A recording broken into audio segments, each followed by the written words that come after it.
உங்கள் வீட்டில் குட்டி பாப்பா இருக்காங்களா? ஸோ பைக்கில் வந்து இடம் பத்தலைன்னு சொல்லிட்டு ஃபீல் பண்ணுறீங்களா? அவங்களுக்காக உருவாக்கணும் தான் இந்த சீட். மீஷோலேருந்து வெறும் 300 300 தாராளமாக வாங்கலாங்க. அவ்வளோ சூப்பர் குவாலிட்டியில் இருக்குது.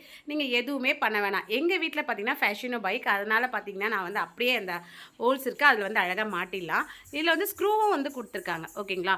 ஸோ ஸ்க்ரூ வச்சு பண்ணுற மாதிரியும் பண்ணிக்கலாம், இல்லை அப்படியே கூட நீங்கள் மாட்டிக்கலாம். என்ன மாதிரி ஒரு ஸ்ட்ராங்காக இருக்குது தெரியுமா? ஸோ குழந்தைங்க உட்காராங்கன்னாவே பார்த்தீங்கன்னா நமக்கு வந்து சேஃப்டி முக்கியம். அவ்வளோ சேஃப்டியாக வந்து கொடுத்துருக்காங்க. நல்ல ஸ்ட்ராங்காக வந்து கொடுத்துருக்காங்கங்க. எனக்கு ரொம்பவே வந்து பிடிச்சிருக்கு. இங்கே பாருங்கள், இப்போ எங்கள் வீட்டு பைக்கில் வந்து நான் செட் பண்ணிட்டேன். ஒன்றுமே இல்லை, ஜஸ்ட் பார்த்தீங்கன்னா இதில் வந்து நான் அப்படியே மாட்டிட்டேன், அவ்வளோதான். ஓகேங்களா? அந்த மாதிரி தான் வந்து கொடுத்துருக்காங்க. நீங்கள் ஸ்க்ரூ பண்ணனாலும் பண்ணிக்கலாம், உங்களுடைய விருப்பம் தான். ஓகேங்களா? ஸோ ரொம்ப யூஸ்ஃபுல்லானது இது. நல்லா ஸ்ட்ராங்காகவே வந்திருக்கு. குழந்தைங்க உட்காரத்துக்கு வந்து நல்லா வாட்டமாக இருக்குது. இப்போ எங்கள் வீட்டு குட்டி பாப்பா வந்து உட்கார வச்சாச்சு. இப்போ வந்து ரவுண்டு கூட்டிகிட்டு போகிறாங்க. ஸோ ரொம்ப ரொம்ப யூஸ்ஃபுல்லாக இருக்குங்க. அவங்களுக்கு அதில் உட்காந்தோன்னா ரொம்ப சந்தோஷமாயிடுச்சு. கண்ணாடி அழகாக வந்து பிடிச்சிக்கிட்டாங்க. பாருங்கள், அவ்வளோதான். அப்படியே வந்து பைக்கை ஸ்டார்ட் பண்ணி போக வேண்டியது தான். ரொம்ப யூஸ்ஃபுல்லான இந்த ப்ராடக்ட்டை வந்து மிஸ் பண்ணிக்காதீங்க. ஸோ பின்னாடியும் பார்த்தீங்கன்னா ஒரு 2 பேர் கூட உட்காந்துக்கலாம். உங்களுக்கு இதோட லிங்க் வேணும்னா என்ன ஃபாலோ பண்ணிட்டு லிங்க்னு கமெண்ட் போடுங்க. இப்போவே ஷேர் பண்ணி விடுறேன். ஃபாலோ பண்ண மறக்காதீங்க. பாய்.